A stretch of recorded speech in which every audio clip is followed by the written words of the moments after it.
Hello there. Today I'm taking a look at a New Zealand Chardonnay. This particular one is from Central Otago.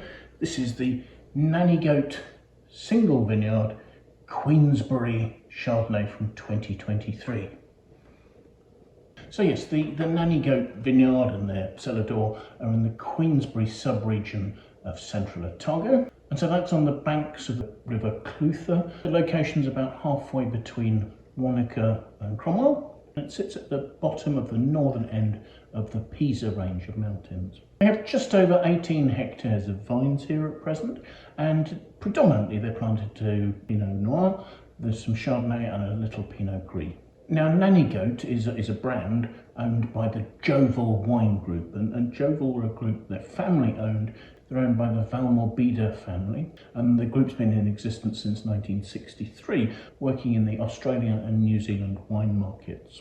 So they're involved in wine distribution as well as production, as well as Nanny Goat. They also have a brand, Catalina Sounds, in the Marlborough region of New Zealand. Now, the Nanny Goat brand was founded in 2004 by John Valmorbida, and the story goes that he was going to a restaurant in the hills above Queenstown and was heading on what he thought would be a gentle walk, and it turned out more like a mountain trek. And as a result, the conversation got on to the idea of mountain goats. He alighted on the idea that a nanny goat seemed to sort of encapsulate a determination to succeed, adapt and thrive in the rugged and often extreme conditions experienced in the Central Otago region. It's certainly not uncommon to find wild goats in this part of New Zealand. Now, by 2019, the Nanny Goat brand had had 15 vintages. It was well established, had relatively strong followings in the Australian and New Zealand market, and was being shipped to 12 other markets as well. So it was decided to secure a fruit source. Just after harvest, the Joval Wine Group acquired the Archangel Vineyard in Queensberry and renamed it Nanny Goat Vineyard. So the brand existed before they actually had a dedicated fruit source for it. Since then, they've further expanded the site, purchasing extra vineyards, and they have plans to develop the cellars with a new barrel hall.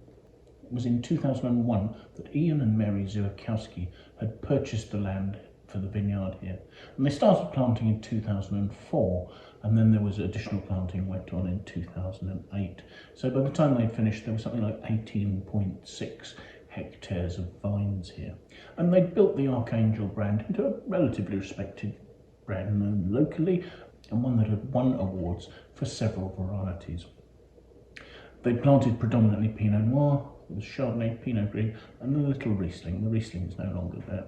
The vineyard here sits between 270 and 290 metres above sea level, and it spreads across two ancient northeast facing terraces along the side of the Clutha River. The soils have been created by successive periods of glaciation and recession, and then by erosion from the river.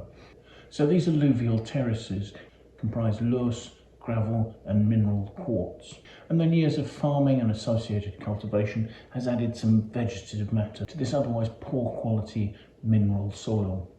So the growing of lucerne and other feed crops has then added to the wind-blown loess that makes up the topsoil here.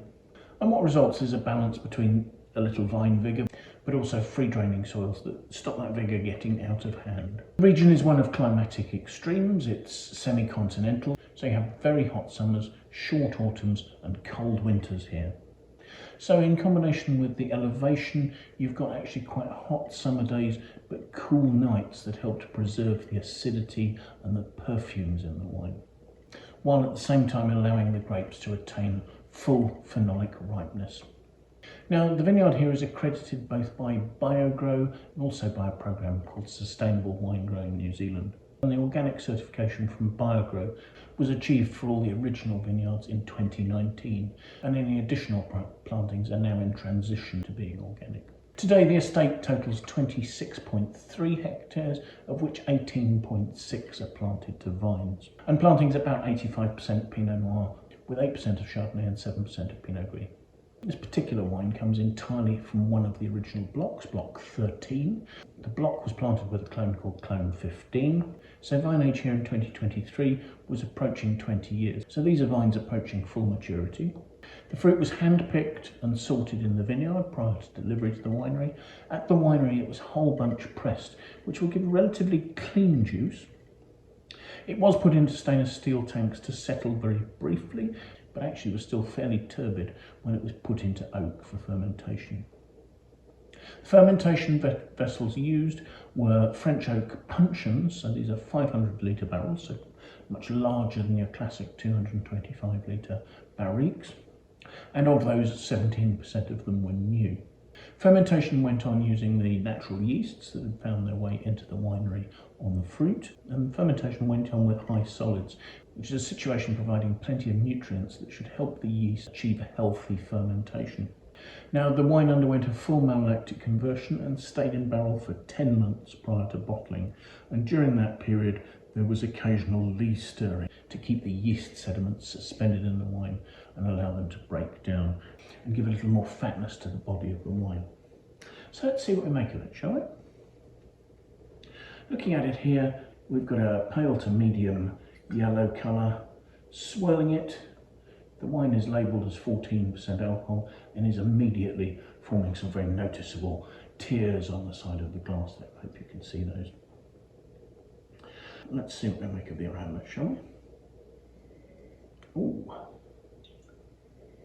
They're rich, they're complex. There are notes of stone fruit, there's peach, there's apricot. But then layered onto that there are creamy notes, probably coming from the lees aging. There are hints of vanilla, touches of cedar. All beautifully integrated. There's a sort of quite a sort of a butterscotchy richness behind it all, binding all those elements together, making them quite harmonious. But underlying there's a sort of a lovely mineral crispness almost coming through as a sort of a citric freshness. Something rather sort of a tart and fresh standing out there on the aromas. So it's for taste and see if that follows through on the palate.